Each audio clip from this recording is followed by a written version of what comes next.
אנחנו ממשיכים בדף ט' עמוד א', גם כן מסכת סוכה, פרק ראשון.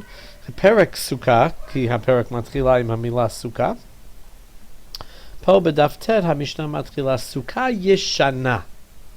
מה זה סוכה ישנה? סוכה ישנה, רש"י מסביר, בניתי את זה לפני סוכות, אוקיי? חודש לפני סוכות. כתוב בסוף המשנה, איזו היא סוכה ישנה? כל שעשה קודם לחג 30 יום. עשית את זה לפני ט"ו אלול, 30 days לפני החג. אבל אם עשה לשם החג, אפילו מתחילת השנה כשרה. So there are two requirements לקרוא לזה סוכה ישנה. קודם כל בניתי את זה לפני ט"ו אלול, ושנית בניתי את זה בלי כוונה לסוכה. I built it for a shed, I built it for something else to cover things, אבל לא בניתי את זה לסוכה. אז סוכה כזו נקראת סוכה ישנה. ובית שמאי פוסלים, אבל בית הלל מכשירים. זאת אומרת שלפי בית שמאי הסוכה צריכה להיות לשם המצווה. סוכה לשמה. סוכה לשם מצוות השם. שואלת הגמרא, מה טעם לבית שמאי? מאיפה הם לומדים את זה? מה הסיבה שלהם? אמר קרא, הפסוק אומר חג הסוכות, 7 ימים להשם. מסביר רש"י, כיוון שכתוב סוכות להשם, הסוכה צריך להיות לשם מצוות השם. סוכה עשויה לשם חג בעינן, צריכים. ובית הלל, מה הם לומדים מזה? ההוא מבעילי לקד רב ששס. רב ששס לומד משהו אחר בשם רבי עקיבא מהפסוק הזה. מניין לעצי הסוכה שאסורים כל 7, עצי הסוכה, meaning the walls or the סכך itself, הם אסורים כל 7 ימי סוכות, הם אסורים להשתמש בהם, just like they were מוקצה. תלמוד לומר חג הסוכות 7 ימים להשם. לומדים מהפסוק הזה שהסוכה צריכה להיות כמו חג. מה זאת אומרת כמו חג? מה שמסביר כמו קורבן חגיגה. קורבן חגיגה is one of the קורבנות שהם הביאו בבית המקדש, וזה אסור, זה הקדש, זה שייך להשם.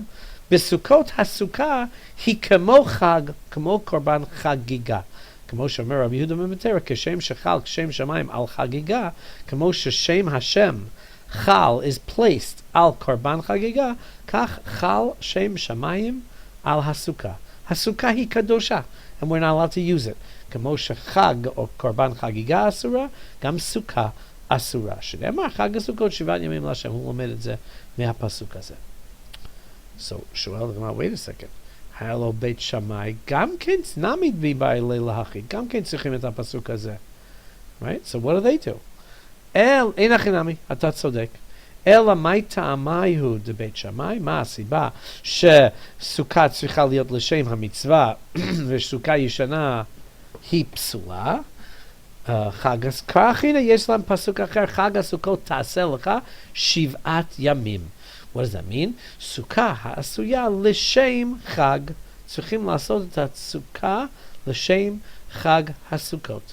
בעינן צריכים. ובית הלל, מה הם לומדים משם? מבעילי לא עושים סוכה בחולו של המועד. הם לומדים מהפסוק הזה שמותר לבנות סוכה אפילו בחול המועד. אף על פי שחול המועד אסור במלאכה. You're not allowed to just do anything בחול המועד. אז אסור במלאכה. אבל מותר לבנות סוכה בכל 7 הימים. חג הסוכות תעשה לך, you may make it ב7 הימים. בית הלל חושבים שאין עושים סוכה בחול של מועד. הם חושבים שזה אסור לבנות סוכה בחול המועד, הם לא יכולים ללמוד את זה מהפסוק הזה. אז בסיכום, יש 2 פסוקים. אחד אומר חג הסוכות 7 ימים להשם, משם כולם לומדים בסופו של דבר, חשבנו שבית שמאי לומדים סוכה ישנה משם, שפסול וזה לא נכון. באמת גם לפי בית הלל וגם לפי בית שמאי לומדים שעצים של סוכה אסורים בחג. ויש עוד פסוק, חג הסוכות תעשה לך 7 ימים, בית שמאי לומדים משם שהסוכה ישנה פסולה, סוכה צריכה להיות לשם Shema Chag, to be built for the sake of Chag HaSukkot. Beit Hillel lomdim mashu acher misham, shemutar livnot sukkah bechol hamoed, ki katuv ta'aseh lecha shivat yamim, sukkah mutar lasot sukkah l'shivat yamim. What did Beit Shammai do about this halacha? Heim cholkim, and we're asur livnot sukkah bechol hamoed. עכשיו הגמרא ממשיכה ושואלת, האם בית הלל מסכימים עם דברי רבי יהודה? מה אמר רבי יהודה? רבי יהודה אמר בקשר לציצית, ובית הלל let לו לרבי יהודה, האם אין להם את הדין של רבי יהודה? דאמר רבי יהודה שיש ציצית אם הוא עשה את זה מן הקוצים ומן הנימין ומן הגרדים. Nimin and gradim are very similar. מה זה קוצים? If I have a string hanging out of my beged, האם מותר לעשות את זה לציצית? או, זה נקרא קוצים. Nimin and gradim are different kinds of sewing that I do to my beged, and at the end of sewing it to make it sort of stay together, יש לי חוטים פה. האם מותר לעשות את החוטים האלו לציצית? אומר רבי יהודה, לא. עשה מן הקוצים ומן הנימים ומן הגרדים פסולה. הוא לא יכול לעשות את זה לציצית, ולא יכול לעשות את זה לציצית. The warp and the warp and the weft are the different ways to make the beged itself.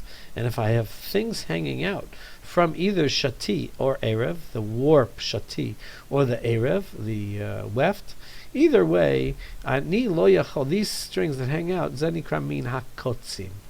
Okay? Aval hu omer min hasisim kesheira. Im hu oseh et ze michut, that was not spun for the sake of tzitzit.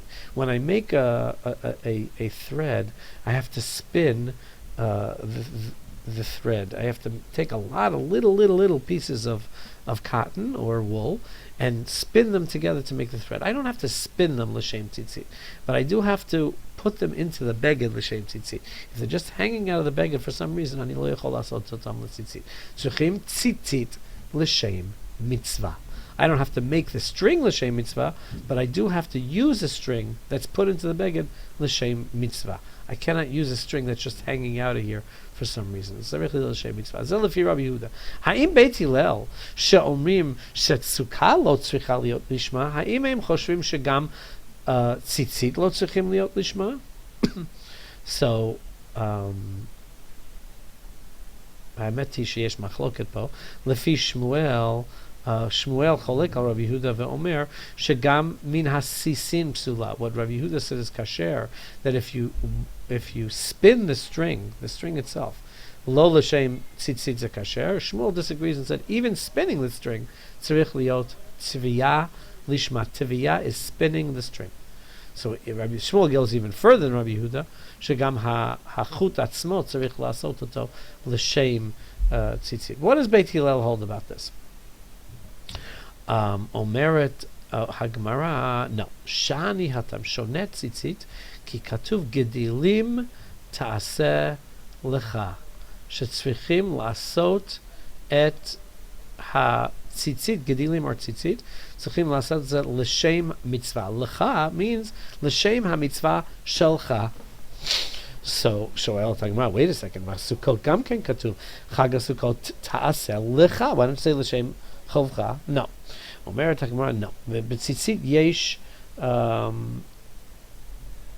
דבר אחר. קודם כל, בסוכה אני צריך את הפסוק חג הסוכות תעשה לך. זה אומר לי שסוכה גזולה פסולה. It excludes גזולה. Secondly, so why don't I say that by tzitzit? That the lecha teaches me that tzitzit gzula is a psula, because I do learn that tzitzit gzula is psula, but I have another yesh od pasuk b'tzitzit vasu lahem tzitzit shahat tzitzit tzarich liot mishelahem. What do I learn from lecha? Lecha is l'shem chovcha. So let's summarize what we have here. Ha'im Beit Hillel cholkim al Rabbi Yehuda hatshuva ma'amar Rabbi Yehuda shetzitzit tzrichim liot lishma. V'omer im oseh ze min hakotzim, from the string hanging out here, or min hanimin, this string hanging out here from the sewing the edge of the beged. Ze פסול, כי כתוב, גדילים תעשה לך, לך צריך להיות לשם חובה שלך, לשם מצווה שלך, meaning לשמה. זאת אומרת, הגמרא, wait a second, בסוכות גם כן כתוב, חג סוכות תעשה לך, why don't we learn לשם חובך?